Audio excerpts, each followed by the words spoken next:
The three of them served among her ladies-in-waiting. They had left the rear palace with her and lived in the Empress's palace. The younger sisters did not remember Rikusen, but the eldest, Hakuyu, knew him. This was even though he had abandoned his past name and was living as someone else. Perhaps it was his fault for scrutinizing the sisters too closely as they went past. Hakuyu got in touch with him. It was partly because he was a familiar face, but also to urge him, as a surviving member of the Yi clan, to return to the western capital and become its leader. But that was unthinkable. Rikusen was the son of a rebel. He was not supposed to exist. He thought perhaps Hakuyu was seeking to return the Yi to their former power. But in the decade and more since they had parted ways, she had grown into a loyal lady-in-waiting of Gyukuen's daughter, Gyukayu. Why then did she seek to have Rikusen rule the western capital?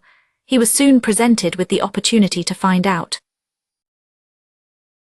On last year's visit to the city, Rikusen had taken part in Lacan's place. He was haunted by the possibility that someone would recognize him or figure out who he truly was, and he cringed every moment of the journey. To his amazement, however, he was treated just like all the other guests and nothing more. No one knew he was a son of the clan that had once held the western capital in the palm of its hand. Most notably, Gyukuo appeared to pay Rikusen no particular mind at all. The western capital was flourishing, much more, he thought, than it likely ever had under the Yi. Never mind the tragedy of the past. The inhabitants of this city were business people through and through. In light of the wealth the city now enjoyed, what had happened could almost be dismissed as a necessary evil. Rikusen, though, was alert to the shadows that flourishing cast. During his brief stay in the western capital, Gyukuen summoned him. "What do you think of the western capital?" he had asked. Gyukuen had seen it, the twistedness that afflicted Gyukuo. A small distortion, if left unaddressed for decades, could ultimately warp beyond repair. Now it was decided that Gyukuen would go to the central region.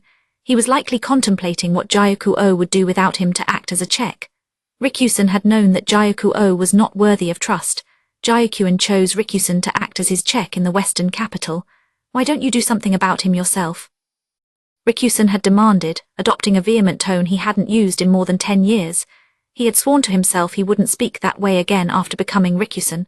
So he returned to the western capital, chosen personally by Gyukuen. He was to be Gyukuo's watchman, and should anything happen, his executioner. Rikusen suspected Gyukayu knew about Gyukuen's decision.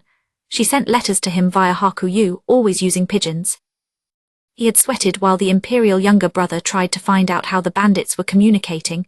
The pigeons were a special means of communication, not something to be shared with the imperial family. As you will. He couldn't act in accordance with the content of Empress Gyukayu's letter. He had worried about it all this time. If only Gyukuo had acknowledged his own responsibility sometime somehow. Could I have been more unlucky? If he could have simply been Gyukuo's watchman. Why did that bastard have to be so warped? Why had no one tried to repair him? Why had they made Rikusen do it? No. That is not true at all. Rikusen had wished for this and he had longed for it. He wanted to take revenge at last for his mother and sister. His wish had been granted. "Now I no longer feel like doing anything at all," he said after a long silence. He tried to pass the responsibility to someone else. He tried to nominate someone other than himself to lead the western capital now that Gyukuo was gone.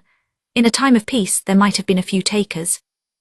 But no one wanted to step into the role of acting governor with the crisis of the insect swarm still fresh in their minds. He even started to hear people say that he himself should take the position. That was when he finally gave voice to his thoughts. "I think you Moon Prince might be appropriate." The imperial younger brother went slack-jawed. Rikusen genuinely felt bad, but he did have an insolent little thought. At least then he would have company in the misery of being overworked. What shall I do?